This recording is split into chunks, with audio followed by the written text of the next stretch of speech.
안녕하세요. 5월 14일 토요일입니다.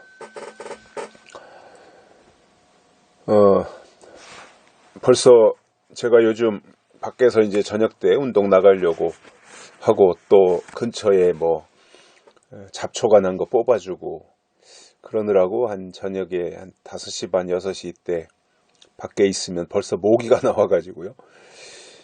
막 공격을 하더라고요. 벌써 이제 따뜻한 계절을 지나서 덥게 느껴지는 무더위의 시간이 다가오고 있습니다. 또 여름이 또 지나야 여름을 성화의 계절이라 그러잖아요.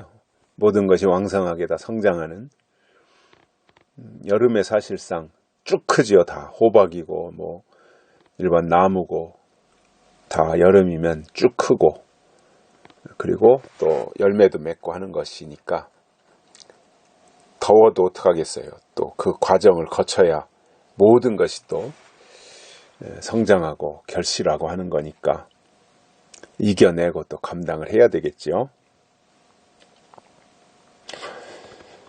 오늘 말씀은 신명기 11장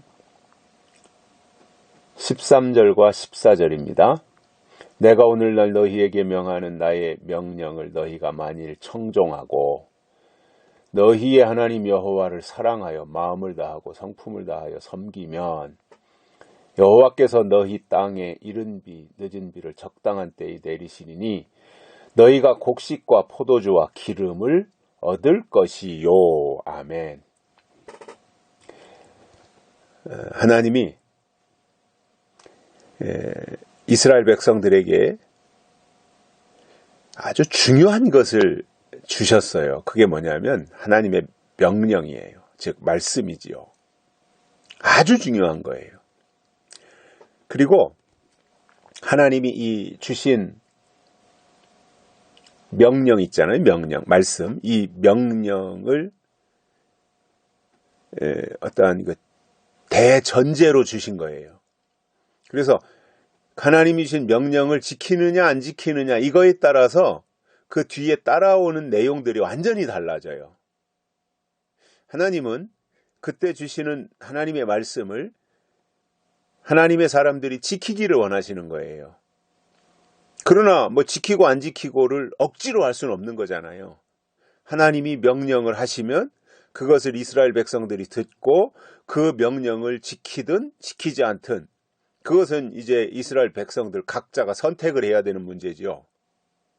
그러나 하나님의 입장에서는 이스라엘 백성들에게 하나님이 명령을 주시고 명령을 주실 때는 그 명령을 그냥 한쪽 귀로 듣고 한쪽 귀로 흘려버리라고 하는 것이 아니라 그 명령을 듣고 잘 지키라고 하는 의미에서 하나님이 명령을 주시는 거예요. 그래서 오늘 말씀에서 이렇게 말합니다. 오늘날 너희에게 명하는 나의 명령을 너희가 만일 청종하고 이제 듣는다는 거죠. 청종하고 너희 하나님 여호와를 사랑하여 마음을 다하고 성품을 다하여 섬기면 자, 전제 조건이다 이겁니다. 명령을 청종하고 그리고 그 명령을 주신 하나님을 사랑하여 그것을 최선을 다해서 섬기면 자, 이 전제가 충족이 돼야 나머지 뒤에 따라오는 것들이 있는 겁니다. 이 전제가 충족되지 않으면 뒤에 것은 없는 거예요. 자, 이것은 대전제입니다. 그래서 신약에서 예수님도 이런 말씀하시죠.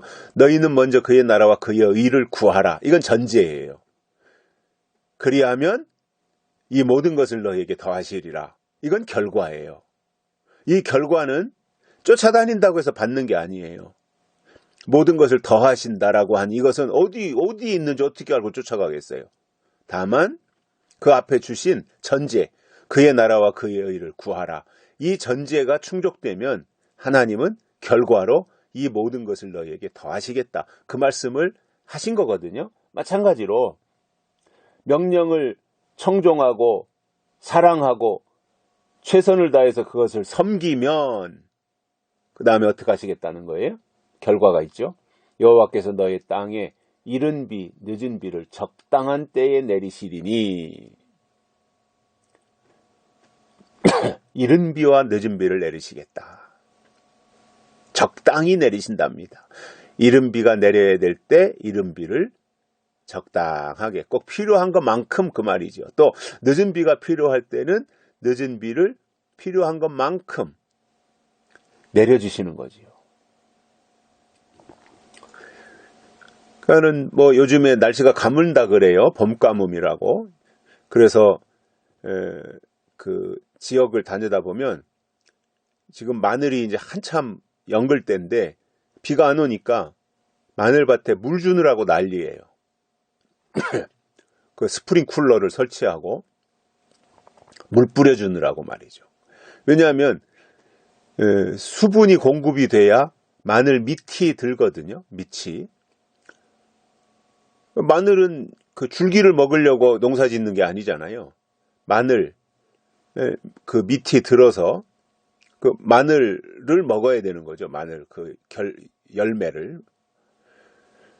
그런데 가무니까 밑이 안 되는 거예요. 그리고 타 죽는 거예요, 마늘이.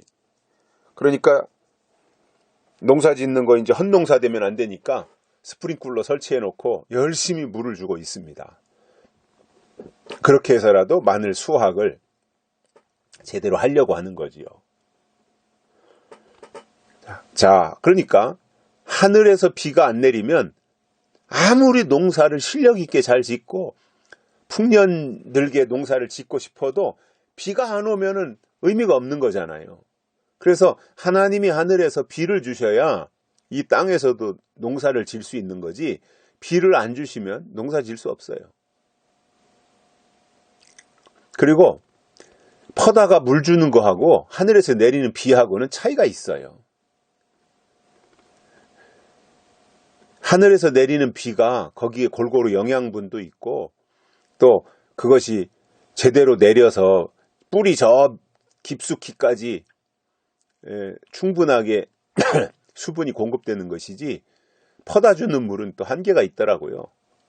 별로 도움도 안 되고 말라 죽지 않고 타 죽지 않게 하는 거지, 그것이 그렇게 뭐 그 잘 연글게 하고 하는 그것은 없는 것 같더라고요. 저도 뭐 심어놓고 물 줘보면 그래요. 비 오는 것과 물 주는 것은 다르더라고요.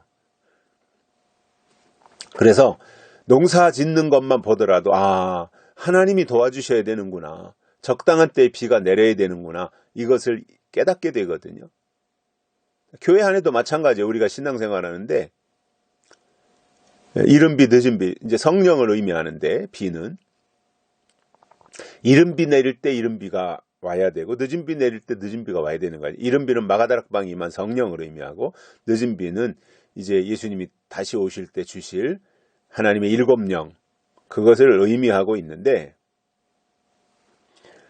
이렇게 하나님이 전제하고 계시는 그 말씀을 그대로 지켜 행하면 결과로 하나님은 이른 비와 늦은 비를 적당한 때에 내려주시기 때문에 너희가 곡식과 포도주와 기름을 얻을 것이다. 이게 결과잖아요. 곡식과 포도주와 기름. 이렇게 하면 이것을 주겠다 이거예요. 그렇기 때문에 우리는 결과를 쫓아다닐 것이 아니라 전제를 잘 봐야 돼요. 전제. 우리는 전제만 잘 보면 돼. 하나님 이렇게 하라고 하셨구나. 그것만 잘 이해하고 가면 하나님이 나머지 결과는 다 채워주신다, 그 말씀을 하고 있는 것입니다. 여기까지 하겠습니다. 고맙습니다.